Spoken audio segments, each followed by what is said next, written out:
These are African rhythms, passed down to us through ancient spirits. Feel the spirit, a unifying force. Come on, move with the spirit. Stand up, clap your hands. Groove with the rhythms, get down.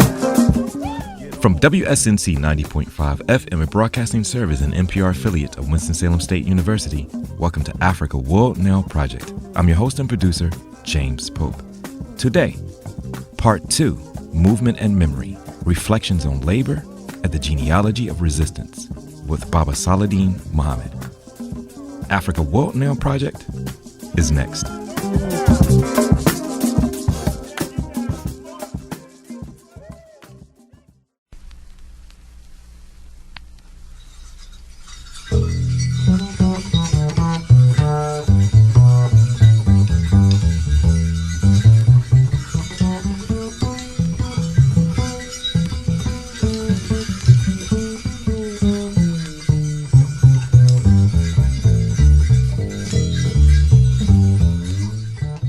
Saladin Muhammad argues in an article titled Black Workers for Justice, 21 Years of Struggle in Against the Current that the national oppression of African Americans in the South makes black workers in the South the most exploited section of the U.S. industrial working class.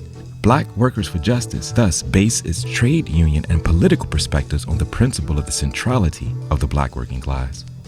The struggle against racism, for political power, and self-determination for African-descended people are key aspects of this principle in forging the unity of the Southern and U.S. working class.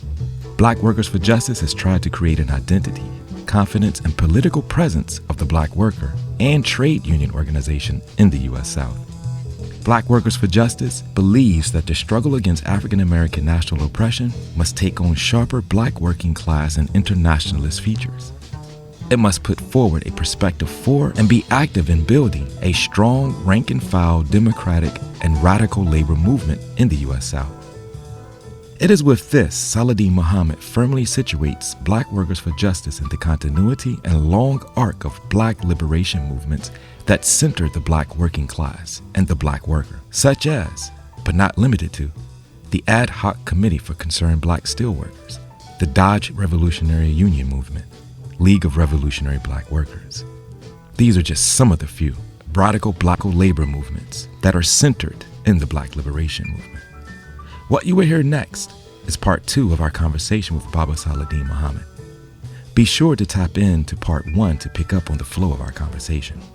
Part 1 can be found on all podcast platforms. Saladin Muhammad is an organizer, theoretician, and writer who has published a number of articles that explore issues ranging from exposing the structural and systemic racism in labor to ways to understand the interdependence of human rights and black internationalism. Saladin Muhammad is co-founder and national chair of Black Workers for Justice, and until his retirement, he was an international representative for United Electrical Workers. His praxis has been forged in black freedom work for more than 3 decades. Our show is produced today in solidarity with the Native, Indigenous, African, and Afro-descended communities at Standing Rock, Venezuela, Corporation Jackson in Jackson, Mississippi, Brazil, the Avalon Village in Detroit, Colombia, Kenya, Palestine, South Africa, Ghana, Haiti, and other places who are fighting for the protection of our land for the benefit of all people. Listen intently, think deeply, act accordingly. Enjoy the program.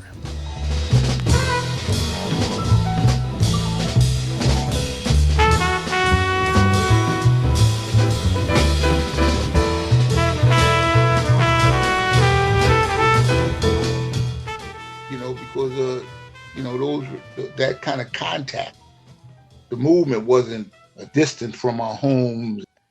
So I mean, I got it kind of molding and shaping, No, Baba, I definitely wanted to chime in here because that's you're talking about that space in between spaces that we talk about. So the space of creating or institutionalizing a movement and having an infrastructure, but also there's these spaces in between that you're talking about here, coming into contact with folk that other people may, look at in a certain level of regard, but they're also people that are just around and also living, also, maybe playing basketball, doing all of the things in the context that I think a lot of times when those people who study and study movements and things, they forget that, these were human beings. We were human beings. They were human beings attempting to restructure the fundamental inequities that are inherent in the settler colonial system. And those spaces become important. And that's what I think that you are highlighting. And I will be very, very, if you remember anything that if you remember what you wrote in Making of a Black Revolutionary, I would love, and I'm sure our listeners would love to hear maybe a little bit about what were you thinking, and how, what was it in that particular paper that you wrote as you were reflecting about that moment being in Denver? Well, I think I was probably upset I had to be forced out of, where I lived at. I lived a block and a half from where the shootout occurred with the dope pushers. A block and a half. People would say, "Well, are you crazy?" You just you walk the walk. But I liked the area. Was where I grew up. So I was probably it's a combination of what I read. In terms of the autobiography of Malcolm and stuff I read from Boggs, Jimmy Boggs, and stuff I read in The Crusader from Robert Williams, and the anger, you understand, of these jokers, destroying our communities, and having to been forced out with my family. And that's what I wrote about in The Making of a Black Revolutionary, because I can remember vaguely. Now this was 51 years or 52 years ago when I wrote it. And I remember, I don't know whether I was ending it or near ending it, and I said something about, the system of oppression had to go, and it was really, it was worded pretty much like that, and had to go was also equating the drugs with the system, and it was more than that. I can't, I've talked about that paper a number of times, and it's been hard to remember, its content. But I'm sure that other papers and documents and a couple of pamphlets that I wrote kind of reflect that paper. Yeah. Build on that. Yeah. Yeah, it was very important, to kind of talk about that, because what you really, that's exactly what I wanted to get to, is that there's an intellectual genealogy here, right? So these moments are happening, you're reflecting upon them, but you're also filtering through some of the things that, of course, James and Grace, James Boggs is writing, and Robert F. Williams is writing. You mentioned, the idea of, I'm sure folk will see a clear institutionalization, attempt to institutionalize a lot of the particular activities that you guys were involved in. And you were, of course, involved on some level, to some degree, to a number of institutions. And you talked about the Young African Nation, but you also talked about a little bit of the Republic of New Africa. Could you talk about that relationship, or how the Republic of New Africa is developing, and how this, because of course, in this particular period that you're talking about, there's a strong sense of developing, obviously, a nationalist, revolutionary nationalist, a nationalist agenda, which also leads to the 1972 Gary Convention. Could you talk a little bit about, how these organizations, how you guys are seeing yourselves, again, as a nation within a nation, but also trying to institutionalize that. And you, again, you have the organization that you guys are developing. You mentioned the Black Garment. You mentioned that a number of times, that I would definitely want to, kind of tease out of our conversation a little bit. But talk about how, this period, to give a sense of the folk who are listening, to give a sense, because there are a number of people who write about this stuff, but don't necessarily have a particular connection to it, whether it's a family connection or, those types of things. So there's a lot of the writing and a lot of a lot of the literature and information that has been coming out is really disassociated from the actual on the ground, the actual things that were happening at that time. So could you talk a little bit about, how these groups are forming, how you saw yourselves in relation to all of this nationalist tendencies that were happening at this time? Well, yeah, my experience, probably the first 7 years were shaped by the general nationalist orientation. We didn't see ourselves as what has been described as cultural nationalists. Uh,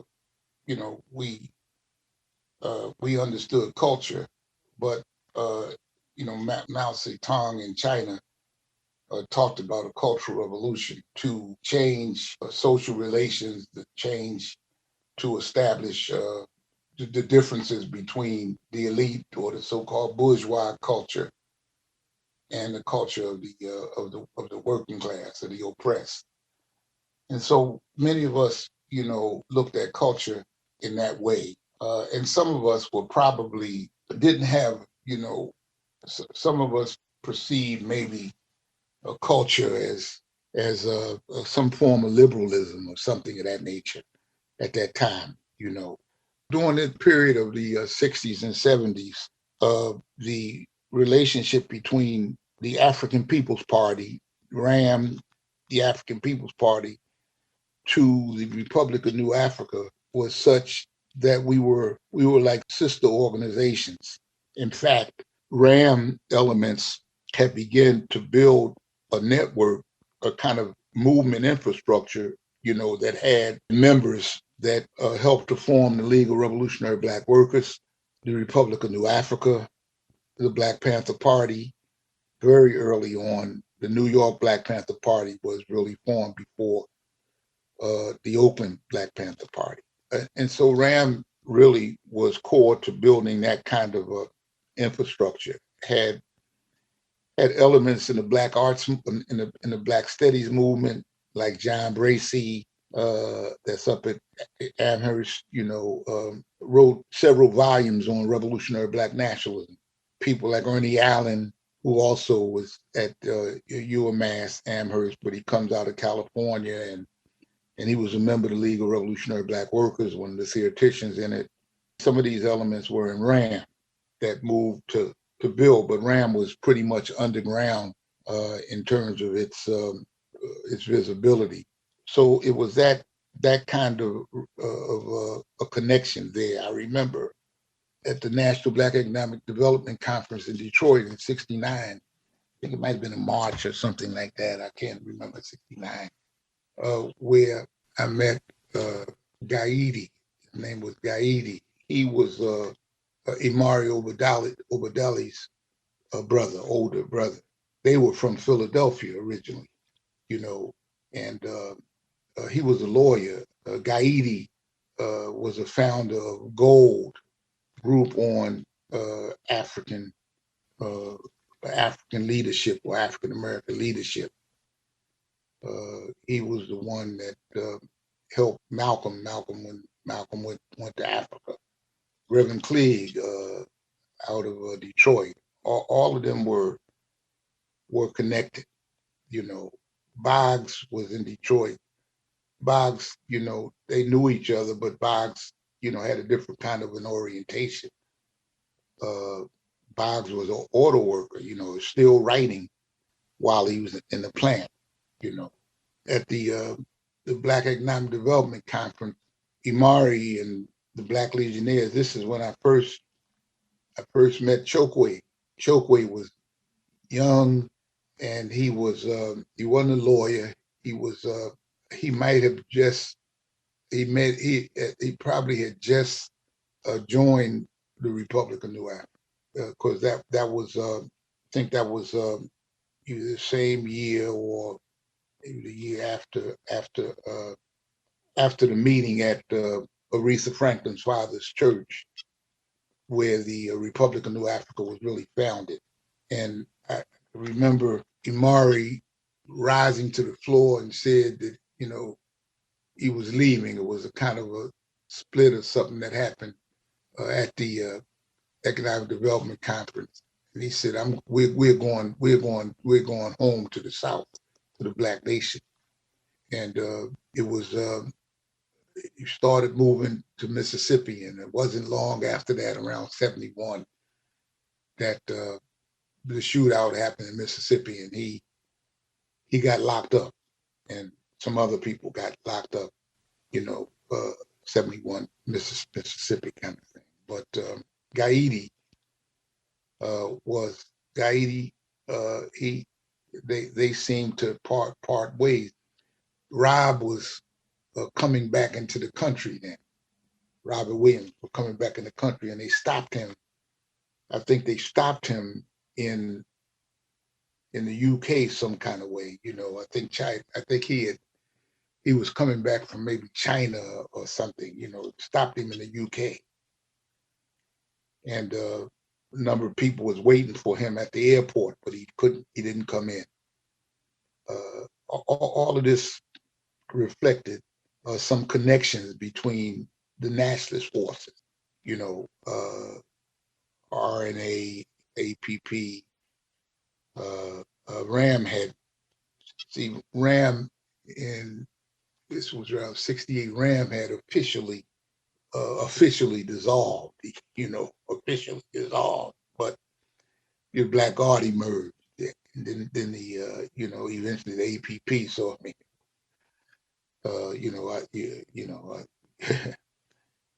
dissolve is just a relative term, So there was that kind of relationship, but there were differences. We had differences. They weren't antagonistic differences.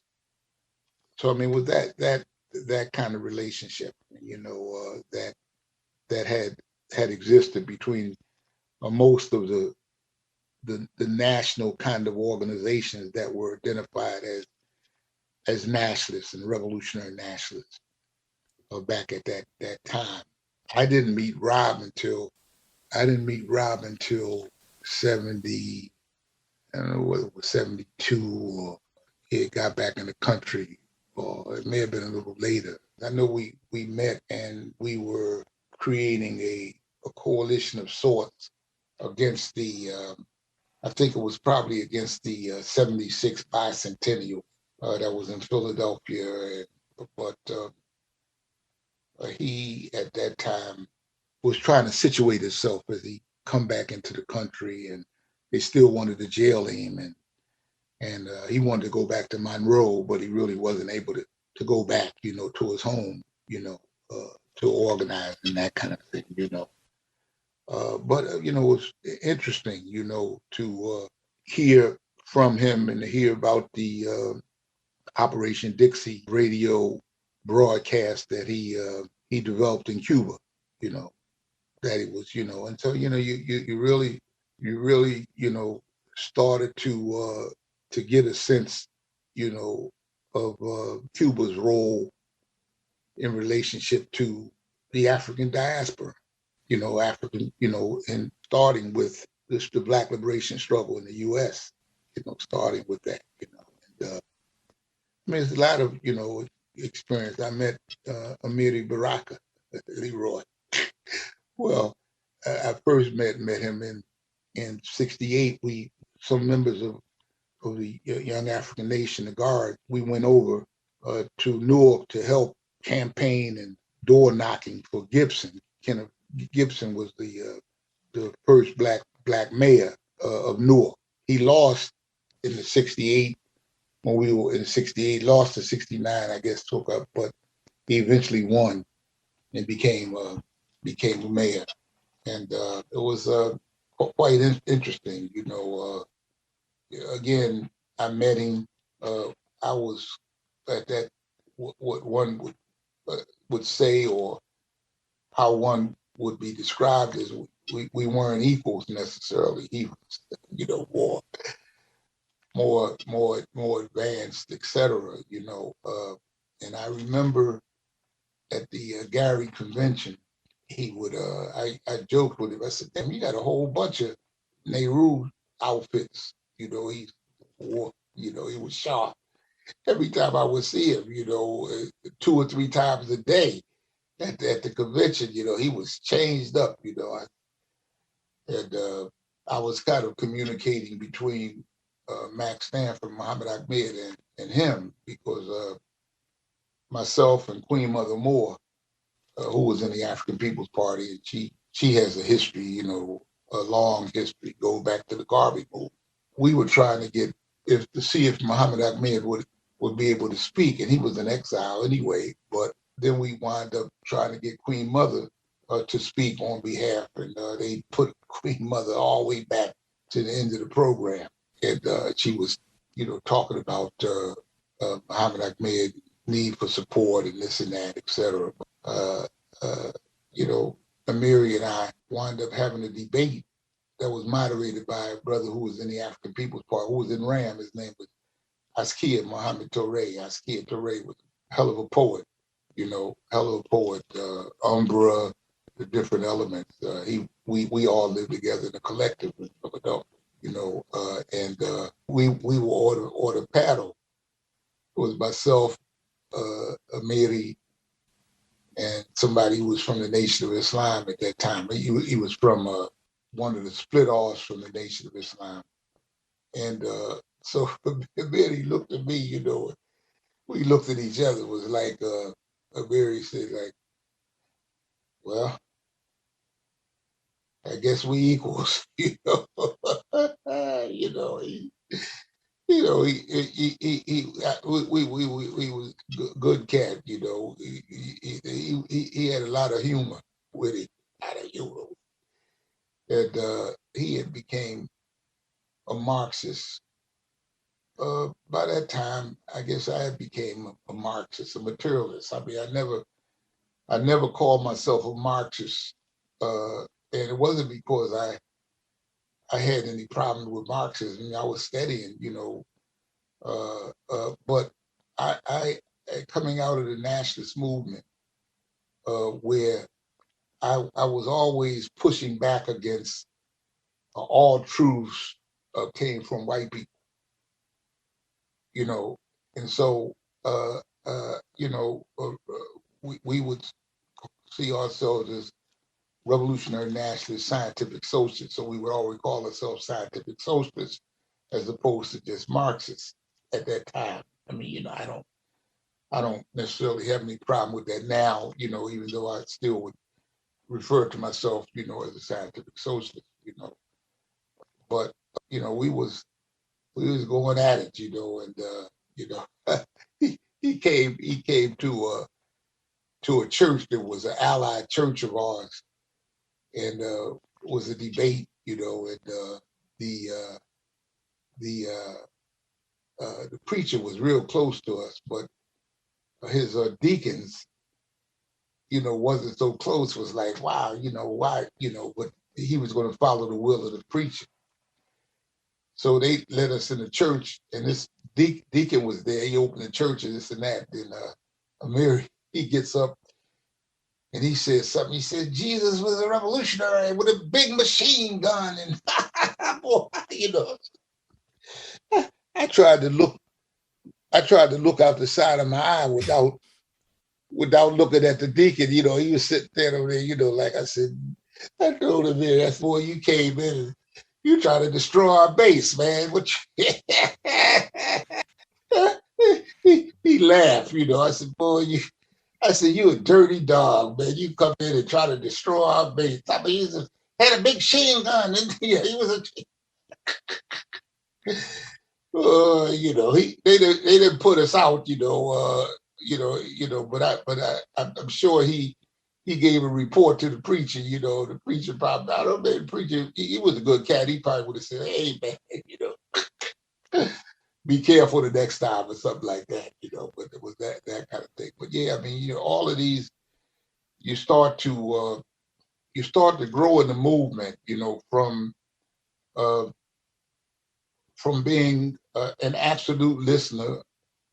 I continue to listen. You got to listen and learn, but being almost an absolute listener to, you know, in awe sometimes of forces. And then later on, really seeing yourself as being a part of a movement, you know, and playing a role, making some sacrifices, you know, running and everything else, you know, and getting locked up and those kinds of things. So I mean, it's been an experience, you know, and this toughened me up as I moved to North Carolina, you know, toughened me up. My wife is from here, and when I was in the military, I was foolish enough to become a paratrooper, and it's still, you know, gang orientation. You know, you're gonna follow the crew, you know. But when I was stationed at Fort Bragg's, you know, I went in the military. I was making $68 a month. That was my pay. $68 a month. You go in the military now, you're making, you know, over $1,000, you know, that kind of thing. But I wanted to get away from there and go someplace. So I come and stay with my mother's sisters here in Rocky Mount, you know, and my wife said I had my uniform on or something. You know, at that time, you know, and the girls, you know, I say that girls because that's what were young, you know. Supposedly they were attracted to the uniform, you know, Mm. that thing. So I met my wife and you know, my future wife and you know those kind of things, and we went to Philly and stayed up in Philly about 15 years and been down here about 46 years, something like that. I mean 41 years, 41 years. That was a very great transition because I wanted to get into, the transition from, Philadelphia to North Carolina. I wanted to just kind of back up a little bit. And this is, I neglected to say this a little bit more about, just the influences and the people that you work with who influenced you, and also vice versa, you influencing them. Um, you mentioned Queen Mother Moore. Could you talk a little bit more about her influence on your trajectory as well? Oh yeah. Yeah. Queen Mother Moore was, you know, she was the leader in the African People's Party. You know, in fact, she had led the formation of a party in '68. You know, All African People's Party for National Liberation. But I met Queen Mother in it was '69, and Muhammad Ahmed was really key to bringing Queen Mother into my life in terms of the movement, and she was something. In fact, I remember we had a central committee meeting right at the house that I'm living in right now. This was my wife's mother's house, and my wife's mother said, "Queen Mother, you can take my bed." You know, so Queen Mother was sleeping in my mother-in-law's bed, and we had meetings, and people came around. Queen Mother, you know, and Queen Mother was probably around 70 something around then, you know, and she was, you know, we would sit around her and she would talk. I remember her, she was serious, but, you know, kind of jokingly. She says, you know, if it wasn't for so many of y'all getting locked up, there wouldn't be no movement because we had these defense campaigns and everything, you know. And see, Queen Mother used to be early on was in the Communist Party, the U.S. Communist Party, and she would tell us stories about, you know, she worked in a kind of a dress factory. She would, you know, put the dresses on, you know, for size and this and that. You know, was organizing and she was part of the Garvey movement. You know, when she was born in New Iberia, Louisiana, and she came to New Orleans. Chris Garvey was there to speak. You know, she always tells the story. You know, and, the sheriffs and stuff didn't want Garvey to speak, you know, and so they all came in with weapons, you know, and Garvey said something about they won't let me speak, and said people jumped up and said, "Speak, Garvey, speak," and the sheriff, you know, everything. So it was really a very militant action at that time. But Queen Mother was really she was an inspirer. She was an advisor, and she was a real elder, hell of a public speaker. In fact, she was named Queen Mother in Ghana. I'm not sure whether it was, during the period when Kwame was alive or whether it was at his funeral. I'm not sure. I can't remember. But yeah, they made her Queen Mother. And her sister was closer to Malcolm than she was. Her sister, who was older than she was, can't remember how much older. She introduced Queen Mother to Malcolm, and Queen Mother really talked to Malcolm about reparations and all that. Malcolm hadn't, because the Nation of Islam wasn't dealing with that at that time. So they had about 250 acres of land in Catskill called Mount Alice Ababa. They named it Mount Alice Ababa. We would go up there, train up there, and have meetings up there. It was, in fact, we had moved Abner Berry, who was a mentor to me, for a while. We brought Abner here to Rocky Mountain. He stayed here with us, you know.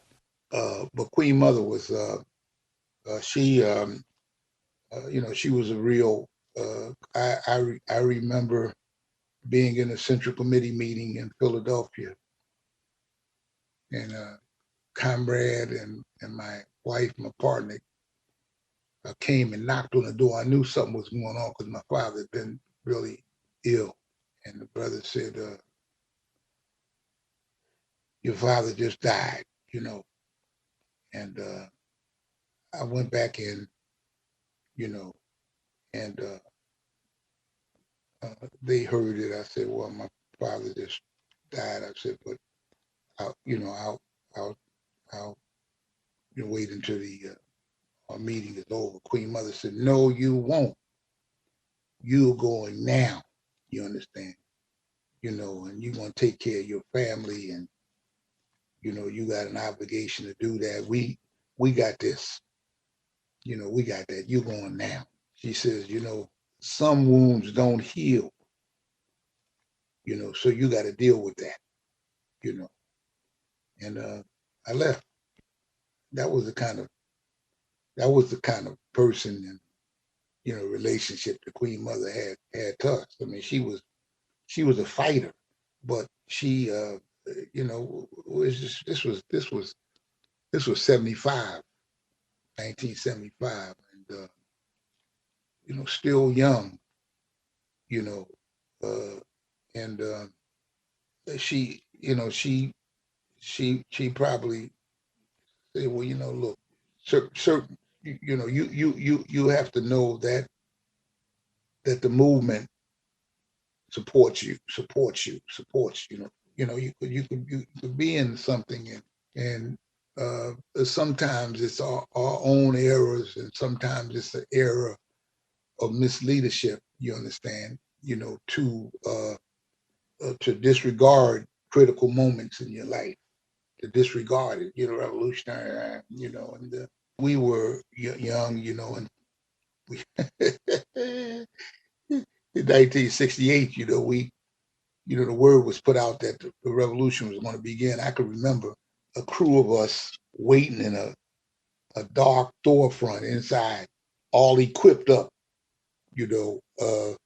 waiting for it. Now, Stokely was Rap was supposed to be on the White House steps, calling for revolution, and it may have been Bobby or Huey. It may have been Huey. One of them was someplace else supposed to be calling for revolution. So, as far as we were concerned, this was an urgent. Nothing else mattered. Nothing else mattered. This was it. You know what I'm saying? And sometimes our assessment of the periods that we're in, could be overestimation or assessment, and you don't see nothing but in that. But Queen Mother, she had a grasp you know, look, you're gone now, that kind of thing. And somebody else might have said that. I might have tried to say, well, I can handle it, Queen Mother, but she taught us a lot. And she, a lot of, she was very, very close to a number of fighters, many who come out of the old Communist Party movement, but who were, people like Jesse Gray and James Horton, and all these are elements who were real key. Jesse Gray was the founder of the Harlem Tenants Council early on. All of them had places in Mount Addis Ababa, that they would, go to and that kind of thing. But Queen Mother was a quite an influence. In fact, Queen Mother is the one who recruited Abner Berry to the African People's Party, and he became my mentor in Philadelphia. And really, we really became real close. He would drive to Philly from Newark.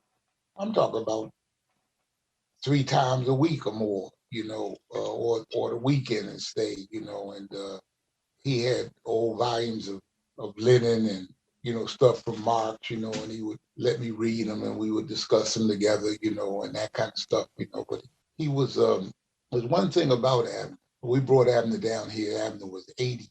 He lived till he was 86. He, he had a sense of humor about him, but he, he would meet with us. His patience was such that one would sometimes think that a person who he had a stroke, then we had to bring him down in the wheelchair, that he would be impatient with mistakes. You understand? Like, well, I ain't got much time left. I can't have no, But he was, we never felt a push, that's been tied to that at all. Never felt a push. I've tried to embrace, that thinking, haven't been always successful, but I've tried to embrace that thinking. He became a plaintiff, one of 3 plaintiffs that was in the Black Workers for Justice of a lawsuit here in Rocky Mount, where they had what called an at-large system, which meant that people were not able to elect people from the districts or the wards that they were in, and so Abner and 2 other brothers became plaintiffs. One the lawsuit opened up, for there to become a Black majority on the city council of Rocky Mount. Now, when the suit was filed, the city council and the newspapers, they came out with stuff saying this Abner Berry, he was a part of the highest ranking committees in the Communist Party, because when they came after Dr. King and they came at the Highlander Center, they said that the Highlander Center was a communist center, and that Dr. King, was being influenced by the Communist Party.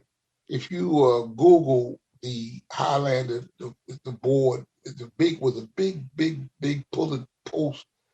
bulletin board like you would see on a highway signs, and they had Dr. King and they had Abner Berry was bending down writing, and that was the thing that they used to try to isolate King and said he was part of the Communist Party. Well, that was Abner. So they came out with all that stuff, and Abner said, we called him Baba Sufu, elder teacher.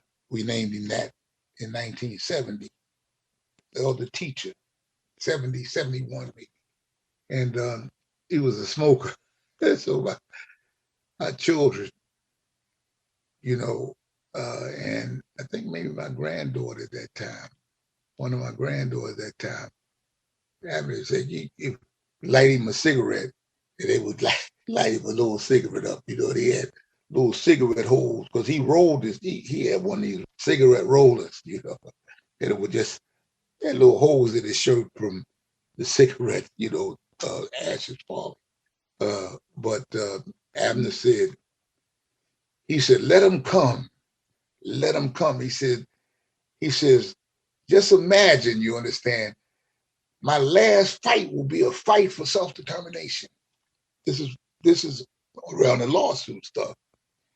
And so when Jackson in 85 was running for president, Jesse Jackson, well, Jackson came to Rocky Mount because we were involved in the Union campaign, and he came to speak, and had what you call it, had these these feds, was escorting him, you know, came to this church, this black church. Now you up to some of the racism. This was a union called Act Two, Amalgamated Clothing and Textile Workers Union in the Southern region. And this guy, Bruce Rayner, he says he was the president of the Southern region. So we want to bring him here, but we want to try to not get him in some of these black churches. He wanted, boys, So anyway, we said to the well, go find a white church. That was what I said. Go find a white church. So the white workers, they came back, you understand, and they said that their pastors, you understand, said no, they didn't want to have no Jesse Jackson, no black people, that kind of thing. So he came to a black church, Ebenezer Baptist Church. It was packed, and there was some white workers. Probably about 60 white workers came. It was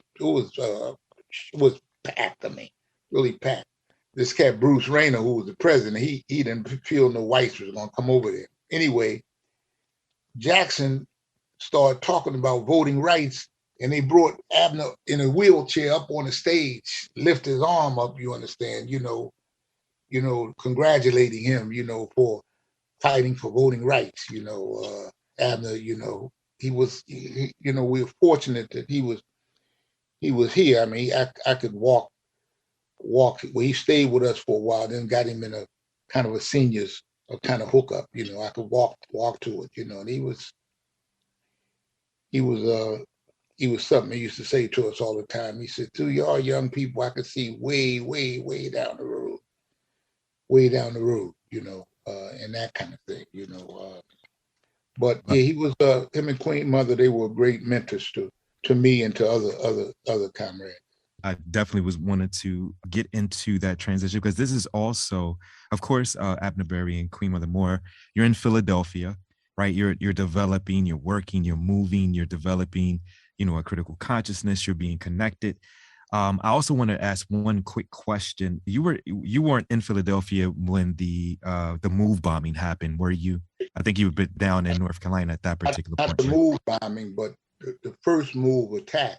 We were there. In fact, we organized. We organized, and in fact, they had one of these. We call it a horse. This is like a kind of almost like a blockade. Nothing immovable or anything, but it was something that supposed to prevent you. We knocked that down, because they were trying to. Originally, Rizzo had threatened to flood the house, send the fire department in to flood the house. Now, we went a delegation. In fact, I was responsible for pulling together a delegation. Father Paul Washington, who was a Church of the Advocate with the Black Power Conference was at, in the Black Panther Constitutional Convention party that was held there. Father Washington, was a brother named Blackwell, who was a city council person at that time. About 5 or 6 of us, and I think Gwen Simmons, Zohara Simmons, might have been. We went in the house. We went in the Move's house because they were threatening. It was said that there was a dead child in the house. And Move view was, ashes, a natural kind of thing, and so we went up, you understand, to try to, have a talk to find out whether we can get out of this damn thing, without without them flooding the house or shooting the house up. And we wound up coming back. It was Delbert and a number of Move people were there. We came out, and they were in there for a while. And then when we moved away, then some shooting began. A cop got killed in the 78. This was the 78. That was the move, the 78, move. This was a different location from where the bombing took place. It was still in what they call the Powhatan. This was the Powhatan Village section of Philadelphia. And we had, generally a good relationship Move at that time. Differences, we had differences, but kind of united front stuff that went down. When we were young, we think we had a pretty good sense of the city and a sense of when they started to move, fire alarms started to be pulled all over the city, and this was aimed at pulling people back away from it. I don't know who did it, but that's what happened, because anybody who had dreadlocks was being snatched out off the street by the police in 78, because they were seen as maybe being a part of this Move group, that kind of thing. So yeah, I wanted to shift a little bit, if you don't mind, because I know I don't have much time left with you, and I also want to respect your time. And there are a number of things that we didn't get to that hopefully we can have another conversation. But we also want to talk about this transition into into North Carolina. You mentioned Abner Berry, you mentioned Queen Mother Moore, and you gave a little bit, of who Abner Berry was and how important he was, and formulating your thoughts and the folk that you guys were organizing with. So you moved to North Carolina, and you mentioned the case and the development. You briefly mentioned Black Workers for Justice. Could you talk a little bit more about Black Workers for Justice, its development, but also what it did, and also your organizing in connection with that and other formations in North Carolina around workers? Well, Black Workers for Justice formed in 81, and it formed out of a struggle of Black workers at Kmart. Some women had been fired unjustly and treated unjustly, and so we organized around that. I had just come into Rocky Mount early that year, and my aunt, she had played piano at this church of this young minister at that time. He was about 20, 21 or something. He was around 21 when he came to their church. Anyway, I heard that there was going to be a meeting over there for some workers that had been wrongfully fired.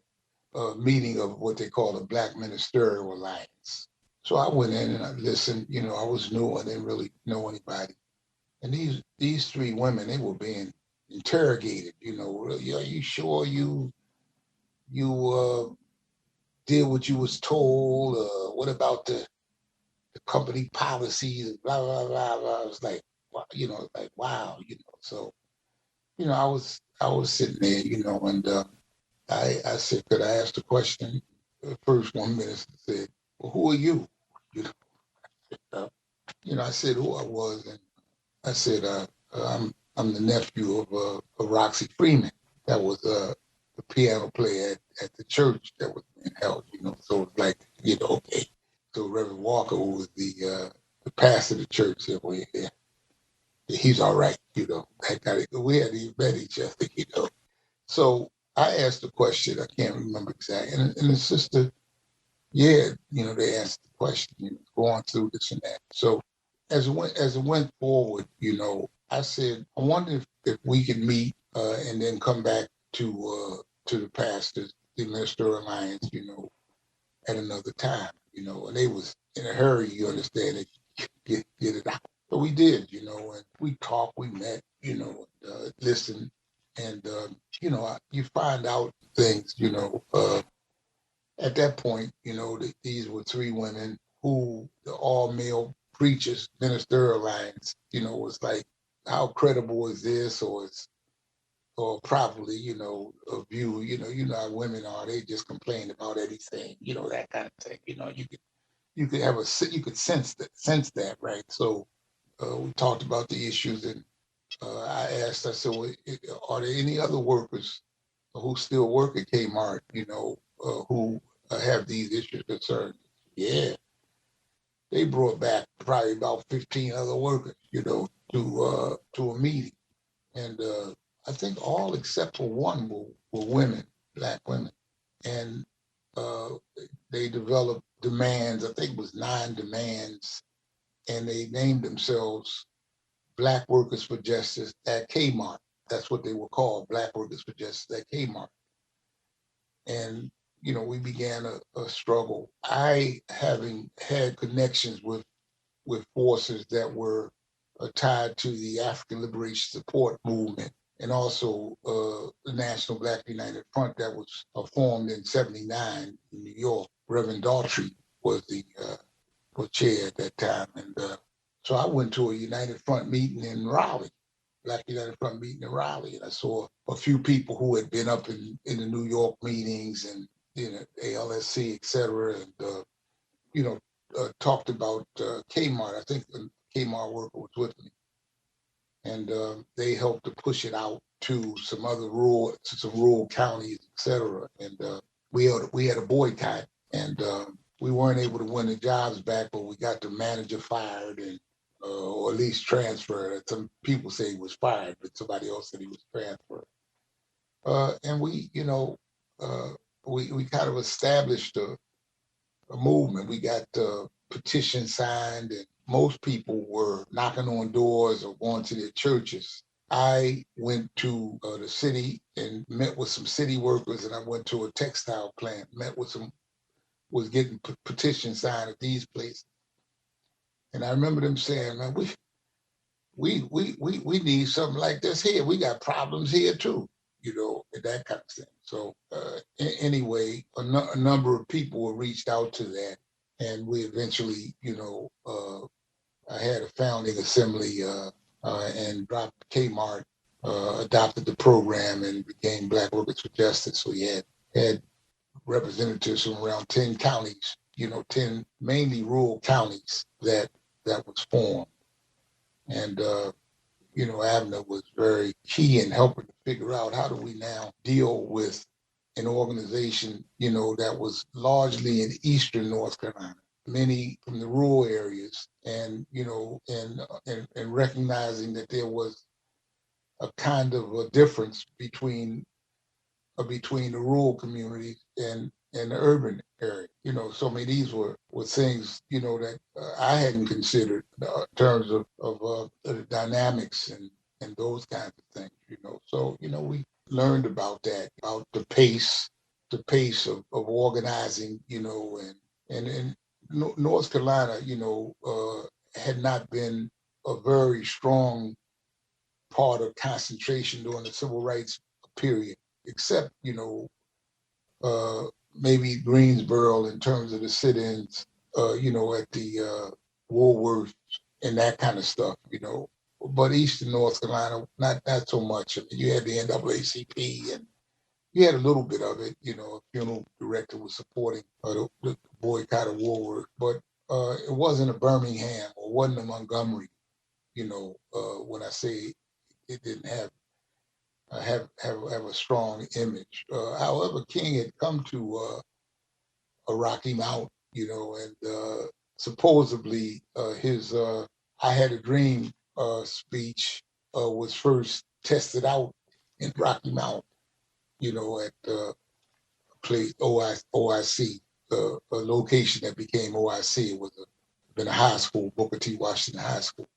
Um, but again, the rural characteristics in terms of organizing and going out in the rural areas, and really seeing the Klan. They were heavily in the rural areas, hearing what people would talk about and those things. So, we formed, and then we started very intentionally targeting some workplaces, forming. Some of us became hired by some of the trade union, and I mean, it's a whole lot connected to that. We mobilized probably as early as '83 for a demonstration. I think Stevie Wonder was pretty key to that around a holiday for Dr. King. So we had a petition campaign, everything. We mobilized people on buses, to go to DC and participated in that. And so we began to branch out. Then was around the '83 time that we filed, the lawsuit was filed around the voting rights stuff. So there's a whole bunch of, kind of activities, marches, and those kinds of things. So No, that your insightful and very important comment about the pace of organizing is very, very important because, of course, you're highlighting a number of things, but it was in the course of time. I don't want to keep you any longer, and I wanted to ask you. I wanted to really get into or ask you about your internationalist worldview and some of the influences for that. But I will defer to you and say, we can have a part two specifically talking about that, the internationalist view that you developed, the worldview, and what was the contributions for that. Or if you feel that you can answer that, in just a few minutes, that will be lovely. So I'll leave it up to you if you're ready.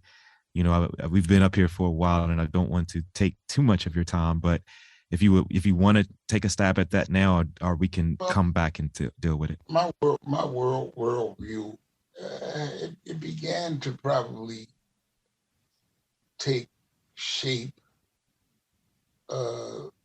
around 70, 71. Again, the various conferences, the Black Power conferences, and I went to the when I got back from my exile, I went to the Black Panther Constitutional Convention in Philly. Was there, and learned stuff, met people, and all of those conferences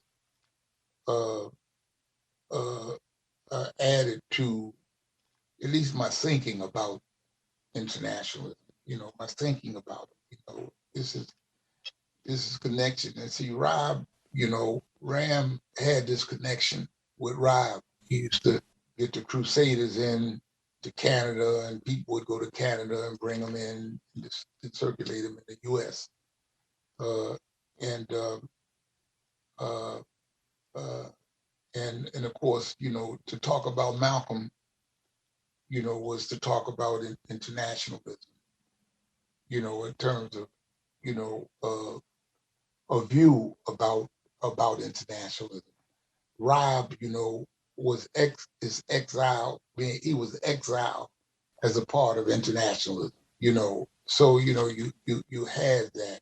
The going into the '70s with the founding of African Liberation Day Coalition in '72 and the first African Liberation demonstration in '72 was really dealing with the anti-colonial struggle, especially the Portuguese colonies. And so, you start to learn about the international struggle and the relationship of our struggle to the international struggle, because I was always looking internationally from how it relates to our struggle. I wasn't just, looking at it, without a connection. That was important. You start to see members of the African liberation movements who came into the U.S. I went to Lincoln University, a forum at Lincoln that Amilcar Cabral spoke at. And I remember him saying, apologize for my poor English, but I was colonized by the Portuguese.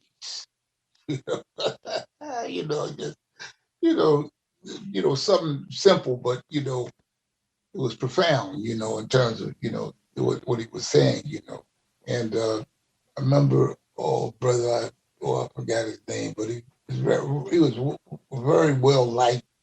He was from PAC, for the Pan-African Congress in South Africa. Very well liked brother. We really liked him. Can't think of his name. and he was assigned here. Sure, he was in exile, but he was assigned here, and you had forces from the ANC. You had a poet. He just died not too long ago, maybe a year ago. Willie Kosase. He was a hell of a poet.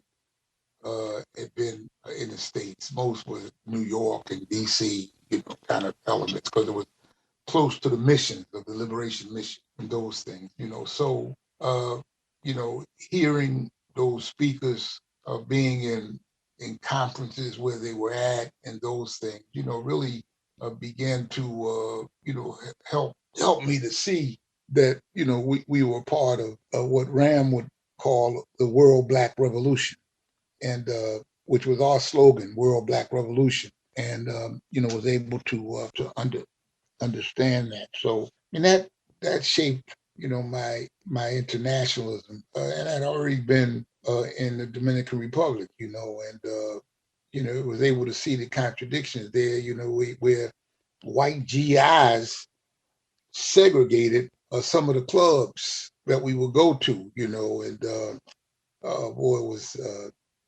you wind up fighting, to get in places, in Santo Domingo, and I didn't know, show you just how the U.S., you understand, didn't prepare the GIs. I didn't know that Haiti and the Dominican Republic was on the same island. Just didn't know. And so you don't even know the history. And I've heard some people talk that way about Afghanistan and Iraq, like not knowing the history of the region. Don't So you in there, you're really an invader. You don't give a damn. You're just an invader. But I think that shaped my internationalism, and of course, as I stayed in the movement, for a longer period of time, practical work, and participating in the World Conference Against Racism in South Africa, and dealing with trade unionists in Germany, France, and the UK, all of that,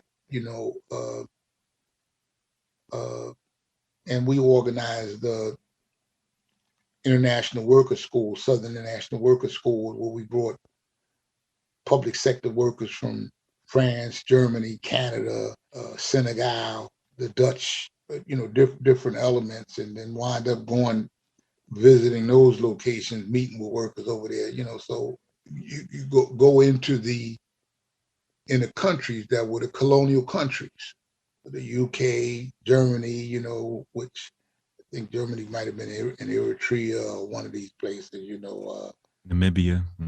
Namibia, that's right, and so you're learning that. So that was part of my shaping, my early shaping, as I say, was Malcolm and Rob's connection, and seeing liberation fighters like Cabral, and even that's right, Walter Rodney, and listen about the about the Caribbean and those things. Some of these were pretty new. And my goodness, that's a lot. That's a lot there, And again, I'll it's my hope to have you probably feel, I don't know if you feel like you've talked a lot, but there's some things here that I definitely would love to pull on, but I'm not going to do that today. Right. I just want to definitely, thank you immensely for taking the time, and I look forward to working with you and learning from you as we kind of move forward with our other endeavors that we're involved in together as well. And again, I just want to, with that being said, we're just going to put a pin in it, as we say, to take a break for however long we need to take. Right. And then we would I hope, right. I feel myself rambling, man. And some of them, not knowing, whether I'm saying too much about this or just rambling, so I don't. No, there was absolutely no rambling. It was all coherent. Let me just let me tell. But and with somebody such as me who has connections with folk and movements and kind of learned from that firsthand experience. At the same time, I took that and also learned institutionally. Just making these connections are very, very important because it was not rambling.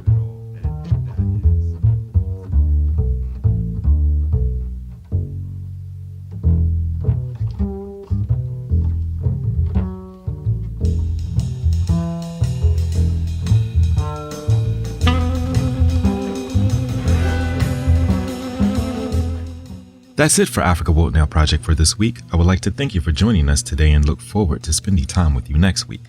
We can be reached through all your regular social media platforms. Email africaworldnowproject@gmail.com.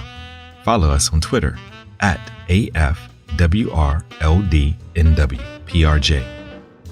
Instagram @Africa World Now Project. Access to our other media platforms can be reached through the bios of our social media. I'm your host and producer, James Pope.